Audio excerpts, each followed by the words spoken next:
Hi everyone.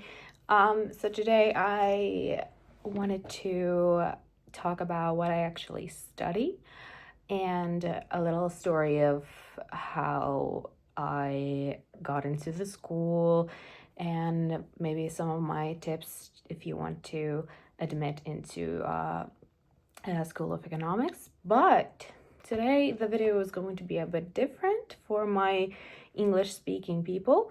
I'm gonna do this in Finnish because the applications are nearing for universities. So I thought that maybe this video should be in Finnish for people here watching, and maybe it would help them to choose easier. And my personal tips to preparing yourself to get into a university you really want.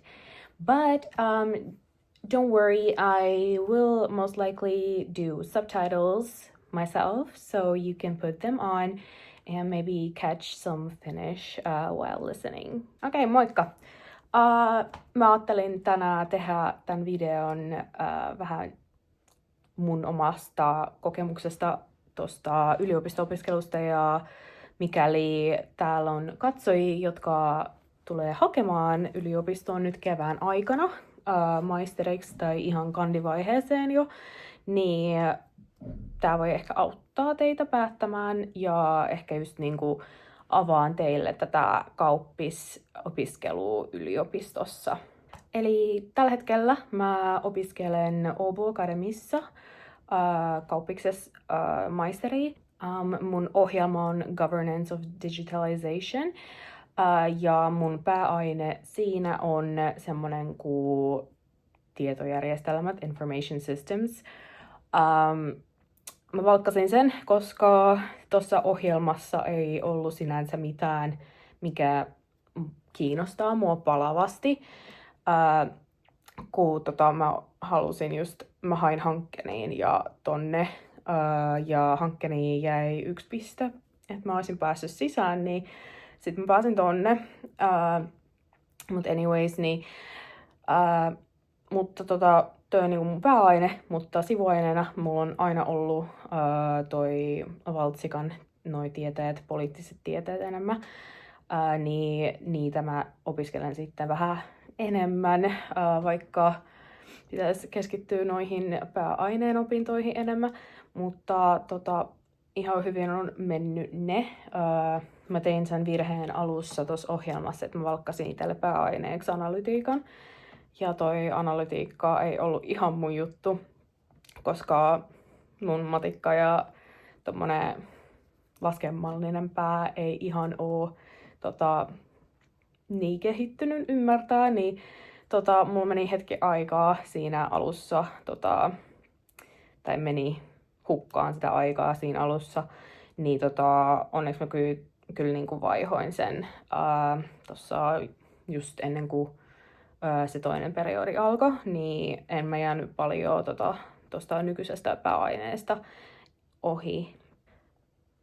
Mutta niin, että valtiotieteitä olen opiskellut sivuaineena jo niinku mun bachelor-opinnoissa ja jatkanut nytten ja ihan vapaa-ajalla. Mä oon kans hakenut oikeikseen pari kertaa ja ihan lukenut siihen, mutta sattuen olen ollut kipeä aina siinä koepäivänä, niin se on jäänyt väliin. Vähän harmittaa, koska mä oon aina ollut kiinnostunut laista ja tälleen, niin ehkä olisi päässyt, jos olisi oikeasti päässyt sinne kokeeseenkin.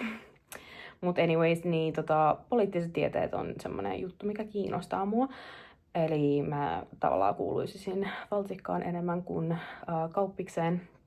Erityisesti mulla on nytten ollut European Integration ja European Studies-kursseja, eli semmoinen Euroopan poliittinen systeemi, miten toimii, miten kaikki ne instituutiot toimii ja miten se lainsäädäntö toimii niissä tahoissa.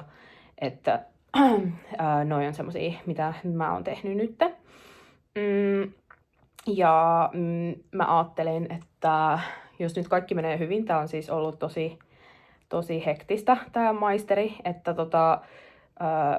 jos jengi sanoo, että Se on aika haastava. Edelleen mä kun vielä matkustan täältä kotoota Turkuun, PK-seudulta siis, niin se tekee kaikesta vielä haastavamman, koska kaikki tentit on siellä yleensä, niin mun pitää mennä sinne. Ja yleensä ne on aina 10, eli mun pitää herää 4, että mä menen 6 junalla sinne, että mä ehdin ajoissa. Niin se on tosi haastavaa psyykkisesti ja niinku, ihan fyysisesti. Onneksi mun ei tarvii niinku käydä siellä koko ajan, mutta yleensä joka viikko mun pitää päivän tai pari mennä sinne. Niin, mä puhuin kai noista kursseista ja miten haastavaa tää on. Mut niin, ei olisi varmaan niin haastavaa, jos olisi stadissa ne opiskelut, mutta kun ei oo. Mutta anyways, kun siinä on 120 opintopistettä, mitä pitää saada, niistä se 20 oisko on gradu, eli about 100 pitää tehdä niitä kursseja.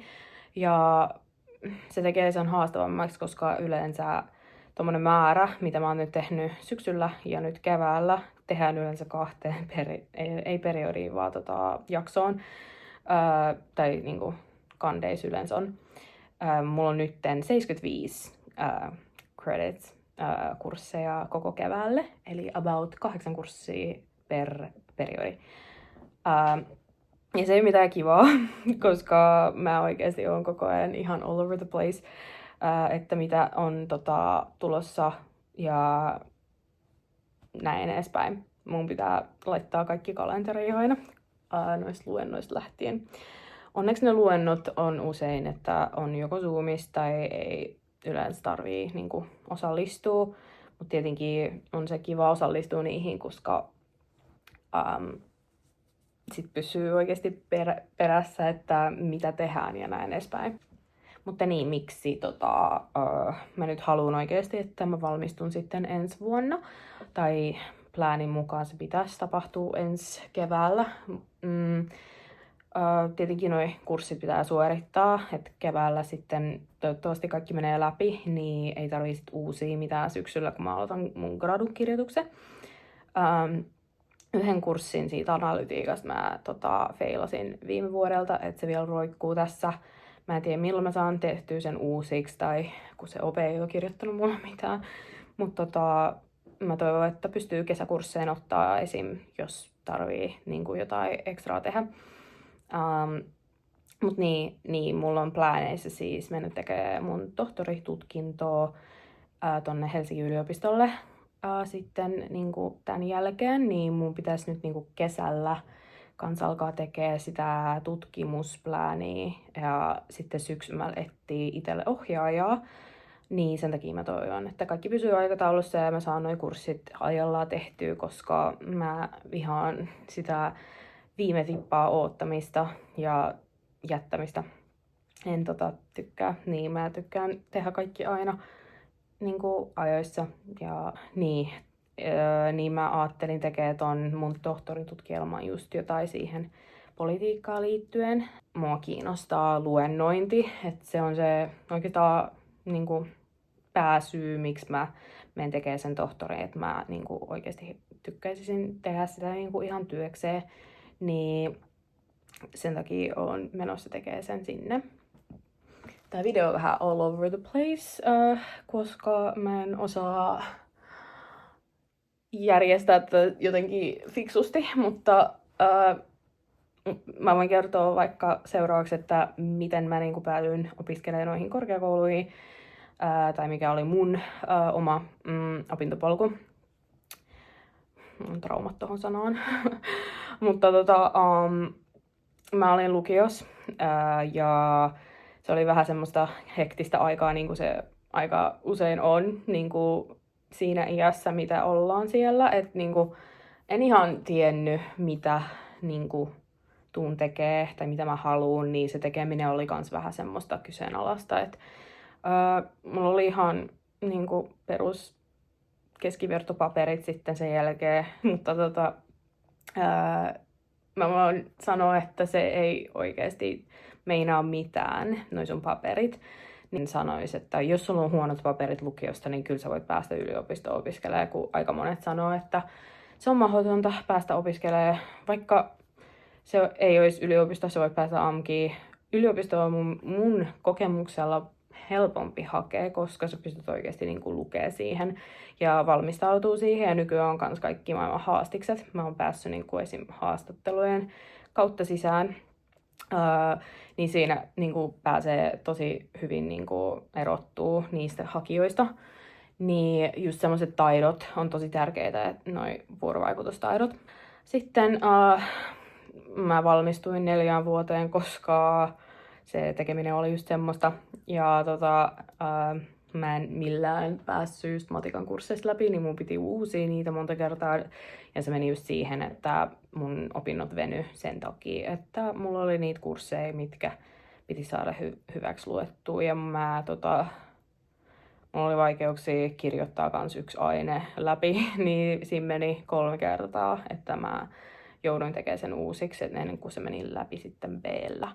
Niin silloin tuli mieleen, aika monet on tehnyt tästä TikTokkeja ja videoita, se miten kun mä olin yläasteella ja siis mä aina halusin niinku lukioon ja mun niinku just, en mä tiedä, jotenkin koulu alkupäässä ei ihan kulkenut aina, mutta musta tuntuu, että se oli tosi paljon siitä koulusta ja niistä opettajista kiinni, mulla etenkin.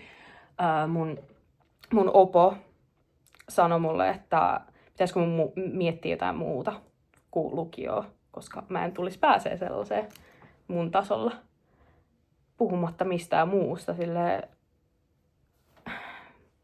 Ja niinku opettajatkin niinku, kohteli vähän huonompia oppilaita tolla tavalla, niin musta tuntuu, että se vaikutti tosi paljon mun motivaatioon tehdä koulussa niinku priiman jälkeen.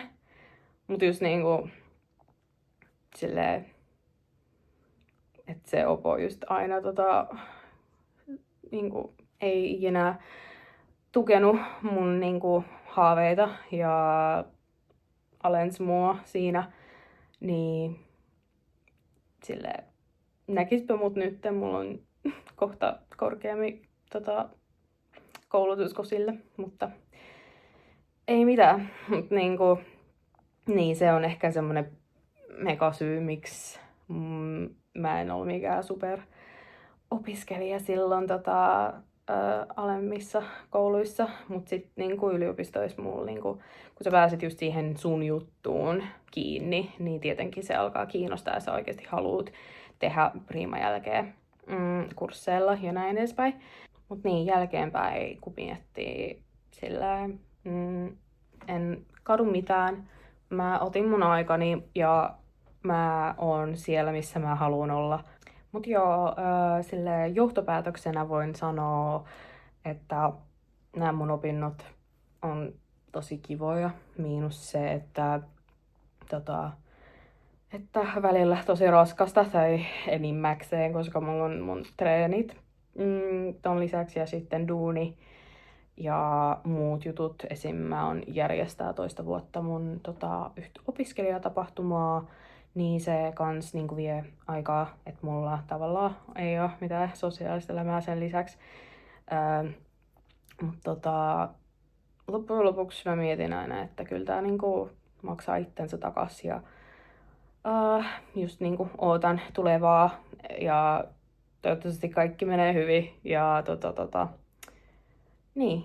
Mä voisin vielä loppuun just antaa parit vinkit lukiossa opiskeleville ja ketkä hakis nytten koulupaikkaa mihin vaan niinku tonne yliopistoon tai AMKiin.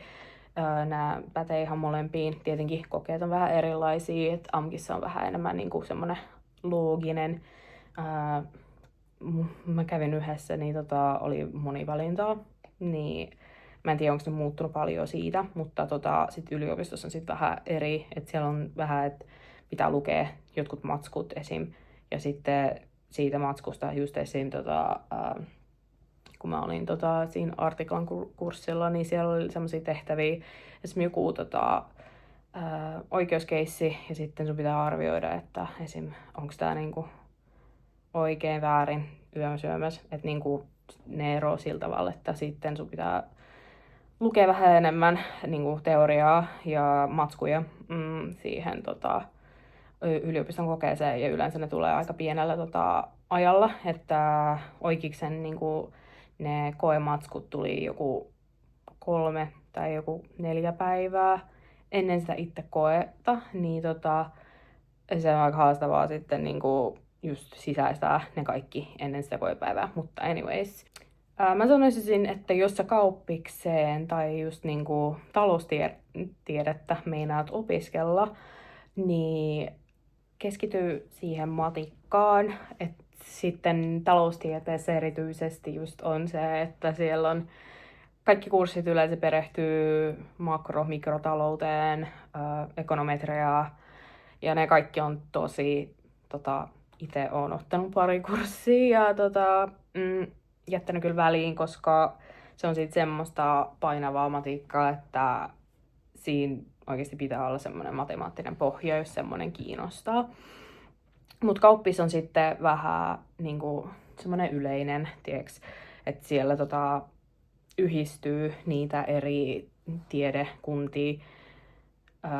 Mitä mä meinaan tuolla on, että sä pystyt erikoistumaan vähän eri asioihin, että siellä on just niinku semmoista enemmän matemaattista, tai sitten enemmän just niinku esim. Markkinointia, myyntiin, analytiikkaa, kaikkea siltä väliltä, mistä pystyy valita, mitkä ei ole semmoisia niinku matemaattisia niin sanotusti, mutta tietenkin useasti kauppiksessa on ne peruskurssit, mitä sun pitää käydä, niin siellä on aina joku semmoinen matemaattinen kurssi, mikä pitää suorittaa valitettavasti, mutta ihan perusmatikalla yleensä pääsee läpi.